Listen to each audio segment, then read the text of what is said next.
Kelompok 1, peran Ardan sebagai Pak RT.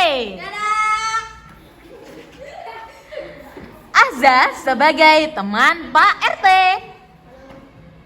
Kemudian Dani sebagai pencuri 1.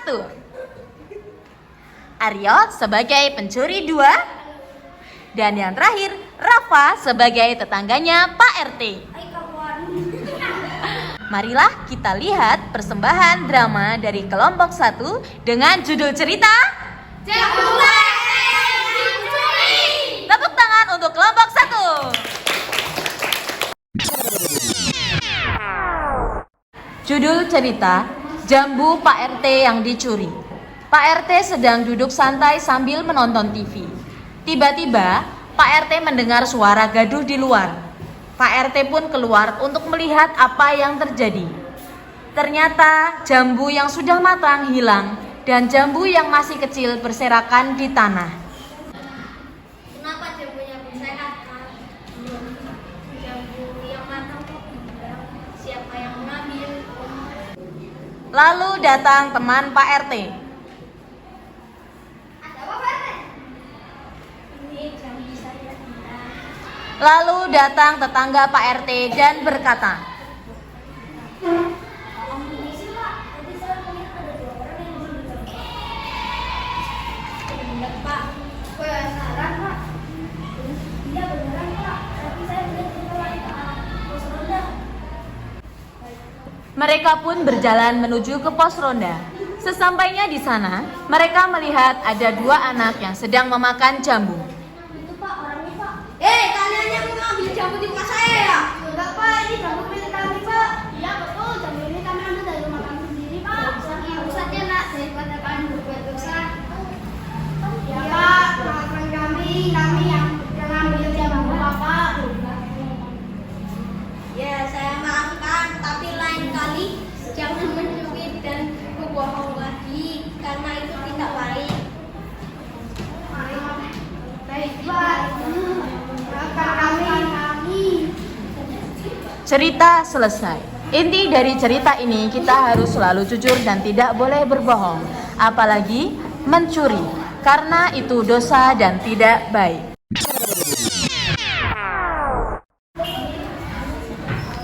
Persembahan drama dari kelompok 2. Bara sebagai petani. Kemudian Alifian sebagai polisi. Ivarlen sebagai maling. Marsha sebagai warga. Dan yang terakhir Vania sebagai polisi. Kelompok 2 akan mempersembahkan sebuah drama dengan judul Pencurian di sawah Pak Bara. Tepuk tangan untuk kelompok 2.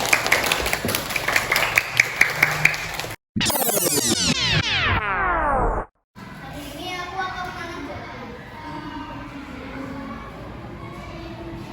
Pak Bara coba kesini sebentar.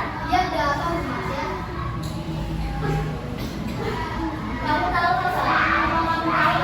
minggu lalu tetangga sama saya kemalingan, pembiasan dan uangnya diambil.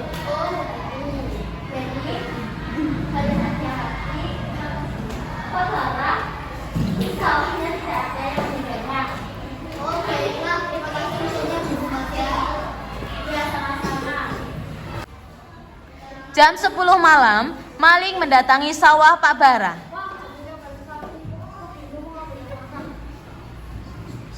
Kayaknya ada orang di sawah Bara. Coba aku lihat. Wah, maling! Tidak, ada yang menjatuh gawat. Aku harus pergi dari sini. Di pagi hari kemudian, Pak Bara sudah siap berangkat ke sawah. Pak Bara kaget melihat sawahnya berantakan. Kenapa sawah keberangkatan? Saudara, kemarin malam saya melihat orang di sawah Bara. Oh, pantas beneran. Terima kasih infonya. Ya, saya akan melaporkannya ke polisi. Pak Bara pergi ke kantor polisi menggunakan sepeda motor. Setelah Pak Bara melewati perjalanan jauh, akhirnya sampai juga di kantor polisi. Selamat siang. Ya, selamat siang. Apa yang bisa saya bantu? Sawah saya kemalingan. Jadi saya minta tolong pada polisi untuk menangkap pencurinya. Baik, kami akan menangkap pencuri itu dengan semaksimal mungkin. Akhirnya polisi menemukan sang pencuri dan menangkapnya. Kemudian polisi itu bertanya kepada pencuri. Kenapa kamu nekat mencuri? Karena saya memaksa. Tapi tindakan itu tidak baik seharusnya kamu tidak mencuri. Tapi kamu jangan. Oke, kalau kali ini saya akan memaafkan. Kalau di lain kali kamu jangan berulang-ulang. Terima kasih. Akhirnya, sang maling mengakui kesalahannya dan meminta maaf kepada Pak Bara.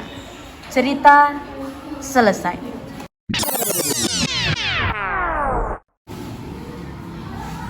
Kelompok 3, peran Evelyn Griselda Maharani sebagai guru, Abel Hayara Alima sebagai korban contekan,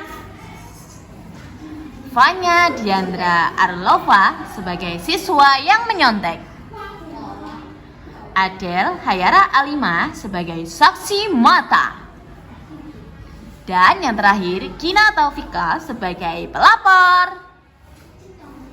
Kita tampilkan drama dari kelompok 3 dengan judul Siswa yang menyontek.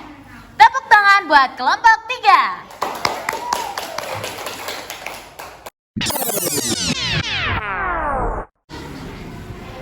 Hari Kamis adalah hari ulangan PTS Matematika. Hari itu, murid-murid mengerjakan soal ulangan PTS Matematika. Saat tengah mengerjakan ulangan, Fanya duduk di sebelah Abel.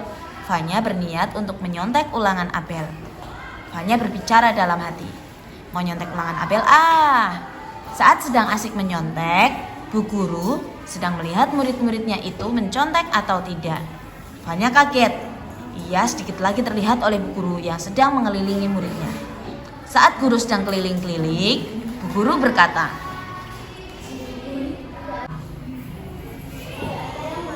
Teman-teman ya, dan semua siswa-siswi guru harus jujur melaksanakan kita. Jadi kita tidak boleh menyontek. Fanya tidak mendengarkan apa yang dikatakan Bu Guru. Ia malah melanjutkan contekannya.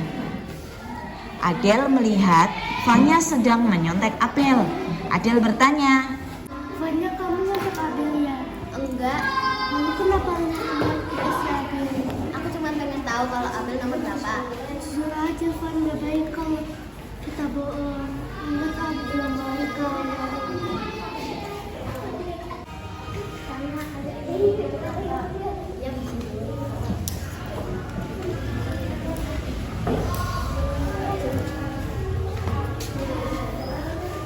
apa benar Fanya menyontek? Jujur saja Fanya, kalau Fanya memang menyontek katakan saja. Ya Bu Guru, saya benar-benar mencontek Abel. Baiklah. Kalau kamu ingat apa yang Bu Guru katakan tadi, dan Bu Guru saya tidak mendengarkan.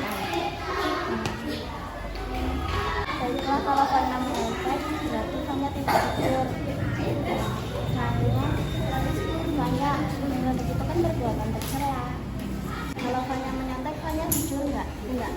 Kalau Fanya tidak menyontek, Fanya jujur nggak? Jujur. Nah, berarti begini penjelasannya. Orang zaman dahulu mengatakan jika kita jujur kita pandai, maka sebaliknya jika kita tidak jujur kita pandai. Fanya sudah tahu kan apa maksudnya? Ya Bu Guru. Nah, sudah jangan diulangi lagi ya. Ya. Setelah itu, Fanya kembali ke kelas dan melanjutkan ulangannya. Fanya tidak menyontek Abel lagi karena ia tak mau lagi dipanggil ke kantor. Selesai mengerjakan ulangan, Fanya mencari Abel. Kenapa? Karena ia telah menyontek Abel. Fanya meminta maaf kepada Abel dan jujur kepada Abel. Lalu selanjutnya, ia meminta maaf kepada Gina dan Abel karena telah merepotkan mereka. Fanya telah memenuhi jujur kepada guru atau orang tua. Orang lain dan kepada diri sendiri. Gina menyampaikan sesuatu ke Fanya. Rasulullah Shallallahu Alaihi Wasallam bersabda, kalian harus jujur karena kejujuran itu akan membawa kebaikan dan kebaikan itu akan membawa pelakunya ke surga. Seseorang yang membiasakan berkata jujur, maka ia akan tercatat sebagai jujur di sisi Allah Subhanahu Wa Taala. Dan hindarilah kita yang sesuatu itu akan menjelaskan penerakan. Jadi begitu saja, kamu jangan ngomong lagi. Jika kamu apa-apa, biar saja tidak. Kalau enggak ya sudah. Berarti kamu tahu apa yang sudah terjadi tadi. 3.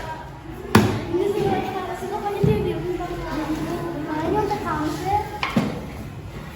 Kata berlebih kok bisa? Bisa lah kamu kok. 3. Maaf. Udah nggak apa-apa kok. Yang penting kamu udah minta maaf. Ya.